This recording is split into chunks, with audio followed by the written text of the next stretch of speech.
In this short video, I want to talk about muscle fiber types. You've probably heard the term fast twitch and slow twitch muscle fibers. Basically, what it comes down to, the differences between them, is due to how they make their ATP. So, anaerobic means without oxygen. So, anaerobic muscle fibers, which are also called fast twitch, they can make energy in the form of ATP without the use of oxygen. So they can make ATP very quickly because they don't have to wait for oxygen to get to the cells or increased oxygen to get to the cells when they start activity in order to make ATP. So when you make ATP anaerobically, you actually make it in the cytoplasm, not the mitochondria. And the energy that you're making, or the fuel you're using to make that ATP, is going to come from glucose. So again, they're called fast twitch because they can start making ATP very quickly. They can start making energy very quickly. Now, aerobic fibers, on the other hand, which are called slow twitch, aerobic means with oxygen. So in order for these cells to make ATP effectively, they have to have oxygen in the cells. So imagine if you start going for a run and you just start running. The need for oxygen in your cells of your quadricep go up. The need for ATP goes up.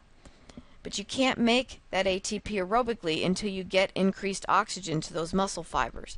So what you have to do is you have to breathe in more oxygen, and then more has to diffuse into your bloodstream, and then it has to travel through your heart and then go through your bloodstream into your cells. And that takes a while. So aerobic fibers, it takes them longer to start making ATP because they need that extra oxygen to do that. Now, aerobically, ATP is made in the mitochondria.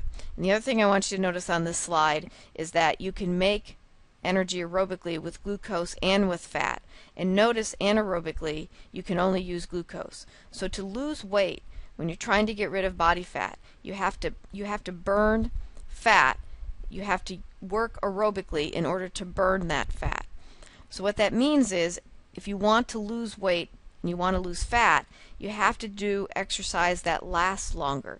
Doing a 5-minute sprint, you're not going to work aerobically very much because there's not enough time to get the oxygen to the cells. So what the cells will do is they will work anaerobically.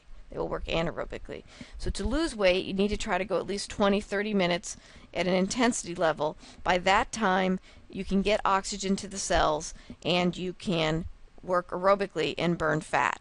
I will tell you though, in order to burn fat, you have to have glucose. And that's more about metabolism. That's more detail than I want to get into. But you do need to have sugar, glucose, to burn fat.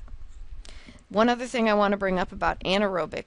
When you work anaerobically, when your body or muscle cells are making ATP anaerobically, what they produce is something called lactic acid.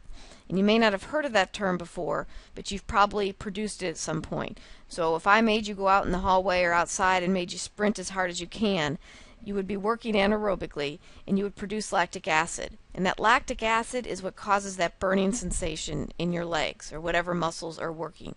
So when you're working at a high intensity level for a short period of time, you're going to produce that lactic acid. Now, it is a myth that lactic acid causes you to be sore the next day. If you haven't exercised in years and I make you go out and run, yes, you're going to be sore the next day. But it's not going to be because of lactic acid. It's going to be because when you exercised, you broke down the connective tissue within the muscle and you've broken down that actin and myosin, and it's basically an inflammatory response. Lactic acid, on the other hand, if you think about it, if you go for a short, fast run and you've got that burning sensation, when you stop, how long does it take for that burning sensation to go away? It's not very long. So that lactic acid is going to leave the muscles, go into the bloodstream, and actually head to your liver, where it can actually be used for other things like making more glucose.